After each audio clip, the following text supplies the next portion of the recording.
Café com Coqueta, mais um episódio com palavras, com prática de inglês. E no programa passado a gente falou de palavras que eram empréstimos meio que do latim, meio que do germânico, e era uma bagunça.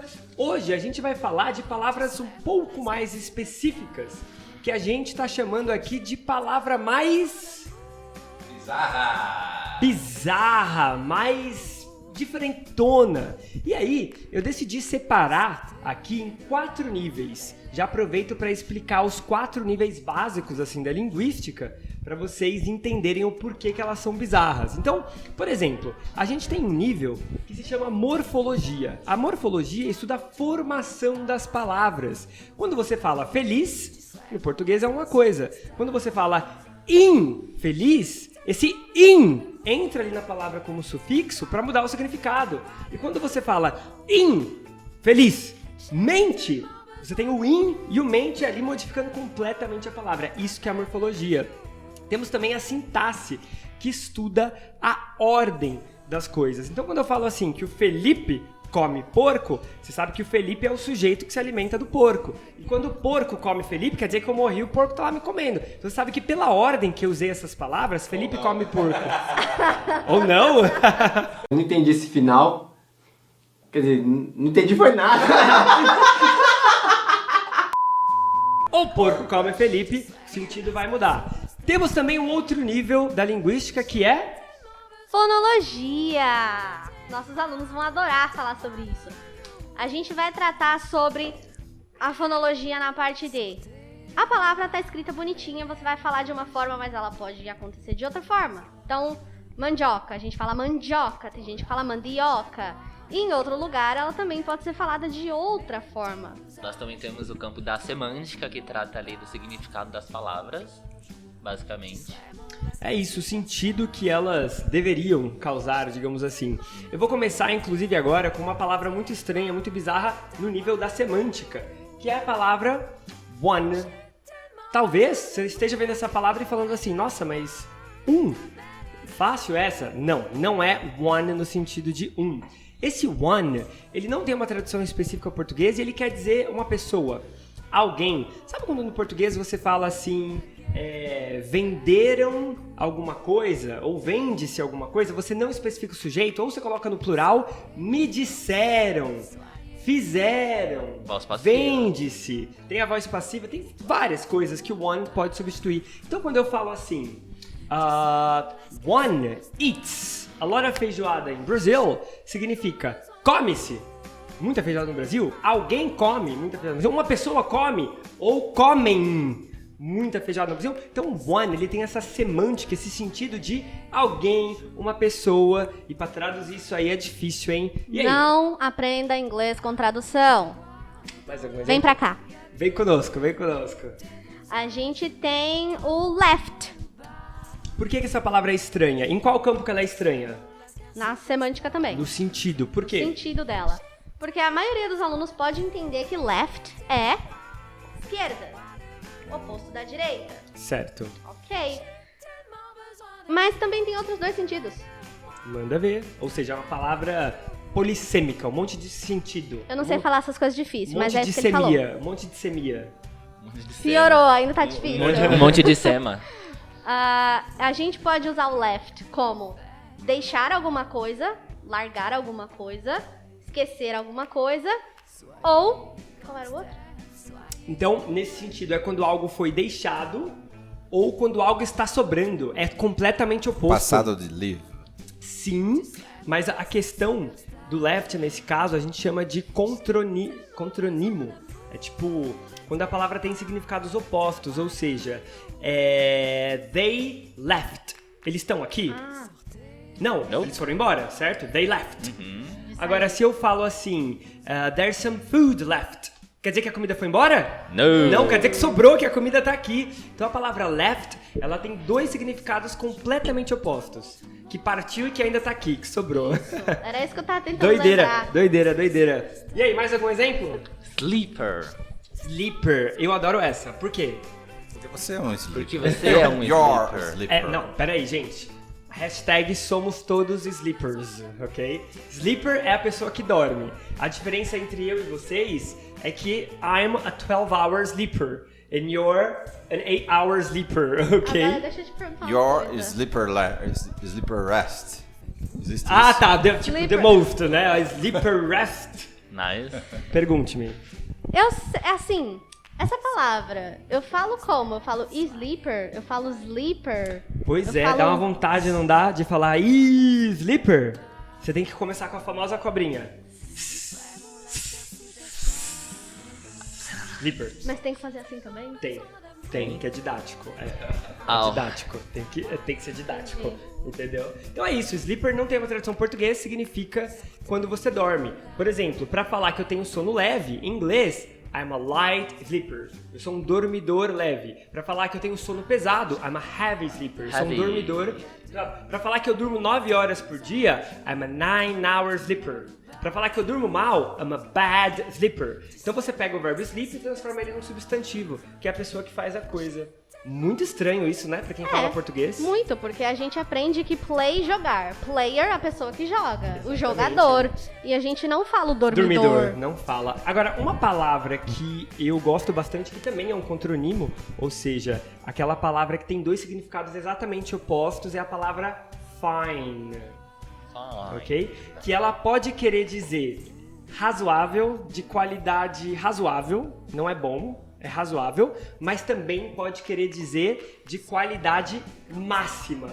Então, por exemplo, você entrega um relatório para o seu chefe e pergunta como foi. Ele não vai falar it was bad, it was good, it was fine.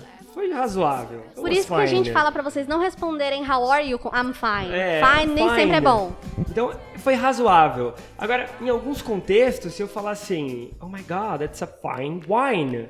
Tipo, é o vinho mais caro da loja. Quer dizer requintado, quer dizer algo assim completamente Felipe. chique. Eu, né, gente? Chique. E aí, mais alguma? A gente pode usar o notebook. Todo Por que mundo que é aqui estranho? conhece o notebook. O que é notebook? Notebook. É um... É um caderno. Exatamente. Eu acho que a intenção, eu acho que eu até sei a resposta dessa, por que é estranho. Porque notebook é caderno, beleza. E quando eles fizeram os primeiros laptops, né, tiraram do computador a ideia que fosse parecido com um livro mesmo, com um caderno, que ele abrisse e fechasse. E aqui a gente não usa laptop, porque os primeiros laptops que chegaram aqui eram os da Xuxa. No primeiro laptop me amarrei. Matemática e música, agora eu sei. E Sério? aí você joga, pode jogar no Google, joga lá, laptop. Google Vai Laptop. aparecer o laptop da Xuxa, do Seninha, do Max Steel, mas não tem o nosso notebook. Que triste. E aí, mais alguma? Second. Por quê? Segundo, né? Simples, Não, tem outro significado fácil. Tem para segundo second. significado? A second. There's a second. Second. Is there a second? What? Yes. Wait a minute. Wait a minute. Minute. Wait a minute. Second é quando você apoia uma decisão de outrem. Ou seja, alguém fala alguma coisa, você quer endossar. Em português, popularmente, a gente fala assim lá embaixo. Endossar é tipo colocar açúcar? Endossar. Outrem, outra pessoa. Você tem que Seria traduzir o português, endossar. Felipe. Aí Endossar? seria... Então, por exemplo, alguém fala mal... De que a gente pode falar mal? Vai, uma pessoa polêmica. Do Felipe. De mim, vai. Então o Lucas chega e fala assim... Felipe Todo is dia. awful. Fala que eu sou horrível. Aí a Fernanda vai lá e vai... I second that. I second that. Eu assino embaixo, eu apoio, eu concordo. Gostei dessa. Gostei Tá dessa bastante. também. Gostou? Vamos lá. Como? É quando você entende algo. É, Mas é... Roger isso. Eu acho essa expressão muito voltada para exército. Mas Todos é. os contextos que eu vi em exército. Copia no sentido de Copy exército. Roger that. Eu acho muito militar. E eu, como eu sou um cara muito do futuro, né? Sou um visionário, sou uma pessoa do futuro. Eu não gosto de guerra, eu não gosto de No soldado. more cops. Eu acho Bota que... eu aí no futuro, em 2100, editor. Seu Senhor, nessa igualdade. Conseguimos conquistar um braço forte. Eu gosto muito também da palavra nod, porque é específica do inglês, ou seja, acenar com a cabeça nesse sentido. Então, nod, quando você vai traduzir, pode ser, por exemplo, aceitar. Se você fala assim, someone nodded, a pessoa aceitou, ou a pessoa disse que sim, ou a pessoa confirmou, ou a pessoa deu positivo. Então, se você falar shake, é mais nesse sentido. Shake, beleza, balançar, né? Agora, nod já é positivo e é uma coisa específica do inglês. A gente tem o menear. Qual? Menear. Que é a mesma coisa. Menear. Em português. Já se supõe que seja menear a cabeça. Pode ser um sim ou não, nesse caso. Gente, eu tava aqui procurando. Onde tá Eu essa também tava palavra? achando que era em inglês, Gente. é minear. Menear. Menear. Português, É igual marrom. Marrom. Por quê? Marrom menos. Muito bom, muito bom. Eu achei que ele tava falando inglês com sotaque britânico. Minear. Menear. Menear. Eu fiquei, gente, cadê? Eu não dou o sotaque dele no programa. Vamos lá, pessoal, tem também a palavra, palavras de família, sibling e parent. Também elas não têm tradução, porque no português ou é irmão ou é irmã. E no inglês você tem o brother e sister, só que quando você não quer definir o sexo, você tem o sibling. E a mesma coisa no português, você tem o pai e a mãe. Mas no inglês, além do mother e father, você tem o parent. Suponhamos que... Confunde com parente, né? E ainda é um falso cognato, além de ser estranha no significado. Então, suponhamos que a mulher teve um filho, o pai foi embora, eu quero falar que ela é mãe solteira. A gente fala em inglês, she's a single parent. Porque a gente não quer enfatizar no sexo, que é mulher. A gente quer enfatizar que ela tem a dificuldade de criar uma pessoa sozinha sem um parceiro ou uma parceira. O sexo não é relevante. E a gente que é brasileiro dificilmente falaria isso. A gente falaria, she's a single mother. Mas o correto seria she's a single parent. Eu tenho uma dúvida aqui que acredito que bastante gente tem. É correto falar parent? Porque então, tem o significado de pais. Quando for os dois, Parents. pai e mãe, pai, ou mãe e mãe, vai ser parents. Agora, quando for só um, é parent. Exatamente. Isso que é estranho, porque no português não tem uma palavra no singular. Ou é pai ou é mãe. Você tem que definir o sexo obrigatoriamente. Ou é irmão ou é irmã. Eu preciso falar com seus pais. Exatamente. No português, o pai serve. Mas significa, eu tô pedindo um dos dois. Exatamente. Eu preciso falar com seus pais, não com os dois juntos, né? O significado seria pra um, mas enfim. Exatamente. Mas no português a gente usa as palavras masculinas pra fazer o casal. Sempre, né? Irmãos, eu tenho irmãos. Pode ser que tenha uma menina ali. Sim. No inglês, se você falar I've got brothers, é só irmãos Só meninos. menino. Só menino. Se for esse caso do eu tenho irmãos que contenham uma menina, aí é siblings. Muito estranho, né? A gente que fala português. Mais algum, gente? Da semântica? Pra gente sair da semântica? Quite. Nossa! Essa aí... É uma delícia, os alunos amam. Por quê? Porque você pode usar tanto pro ruim quanto pro bom. Então eu posso usar o quite pra dar um grau naquela grau. coisa boa. E eu também posso usar o quite pra dar um grau na coisa ruim. Então eu posso falar café com coqueta is quite a good show. Is a quite good show. Is quite a good show. Acho que tanto faz nesse caso por ser advérbio. E eu também posso falar mal de alguma coisa. Sei lá, de repente... Microfone. Não, microfone é ótimo. Por que eu falo mal? Do taco, da sua mão. Taco é legal também, mas ok. That wasn't quite nice of you, Fernanda, Pronto, to forget tá what we're vendo? going to say during the show. Então, that wasn't quite nice. O quite, ele pode ser mais ou menos e completamente. Então, como é que você tem uma palavra que pode significar mais ou menos e completamente? Quite well. É contra. Quite well. Quite well seria razoavelmente. Igual Quite marrom. well. Não é muito bom, é o marrom. É o o marrom. Olha a Marrom tradução pro quite well, marrom. Marrom. Marrom menos, adorei essa Marromeno. tradução. Uma tradução boa. Audit, uma palavra que não tem tradução em português, que significa assistir como ouvinte sem ser matriculado, certo? É isso. Uma palavra muito estranha, porque como é que fala audit em português? Can I audit to your Intruso. course? É um intruso. Só que intruso é meio negativo, né? A semântica. Tá matriculado Not assistindo. quite. Assistir a aula a gente usa, né? O que você tá cantando aí? Você Because não I'm tá happy. atrapalhando o exemplo? Se do nada você disparou a cantar. Sem Gente, nenhum eu contexto não prévio. ouvi. O que Let's do it tonight. né, Give velho? me Eu tava explicando o Odd, eu tinha everything Socorro. Gente, eu não ouvi. Se eu tivesse escutado, eu tinha te acompanhado. Vamos mudar o nível? Então a gente já falou da semântica. Ah, não, só tem mais uma da semântica que é muito boa. Só tem mais uma da semântica que é muito boa. Learn. O que é learn em português? Aprender. Não é aprender, gente. Não. Por Tchau. exemplo, she learned that he was cheating on her. Ou seja, ela aprendeu que ele tava traindo ela. Pera. Ele ficou sabendo. Descobriu. Mas é comum Ficar sabendo. Hã? é comum falar isso. Sim, Muito. muito comum. Muito comum, muito comum. Tipo assim, I learned that you're dating someone. Fiquei sabendo que você tá.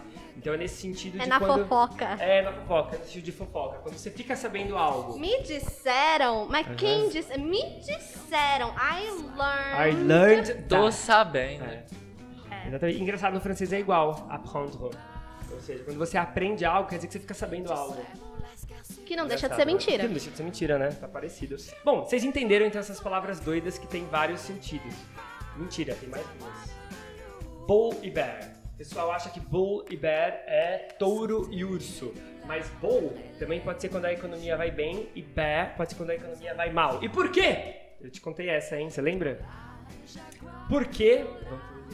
Então eu contei pra ele também, então vou falar pro outro Lucas. Tenho dois, né? Na falha de um. Por É isso igual que o step pessoal no fala, carro, você leva dois eu Lucas. estou bullish, Isso, exatamente. Só a isso. gente Aí são rica os sabe. que adjetivos. está... Também Aí acho. são os adjetivos. Nome? Então, quando você vai fazer o adjetivo de bull, é bullish. Ash, em inglês, significa mais ou menos. Ash. Esse copo é mais ou menos verde. This cup is greenish. Então, eu estou otimista com o mercado. I'm bullish. Eu estou pessimista Bullish. com a economia. I'm bearish. Bearish. E por que? Eu expliquei pro outro Lucas. Fala aí pra gente. Por que que bull é ir bem na economia e bear é ir mal? Porque o urso ele se enrosca pra baixo e o touro ele vai pra cima. Isso, isso. Ah. Ele ataca pra baixo, o urso ataca pra baixo. E o touro ataca. Ataca pra cima. Lembrei. Perhaps they're based on how the two animals attack, with bulls thrusting their horns upward and bears slashing their claws downward. São expressões Ok. mais de economia. Espero que vocês tenham gostado desse programa de palavras bizarras. E semana que vem tem a parte 2 dele. Aliás, se você tem uma palavra estranha, bizarra, seja no sentido, na pronúncia, deixa aqui pra gente que talvez a gente fale no programa que vem, hein? Valeu! Cadê meu Festa!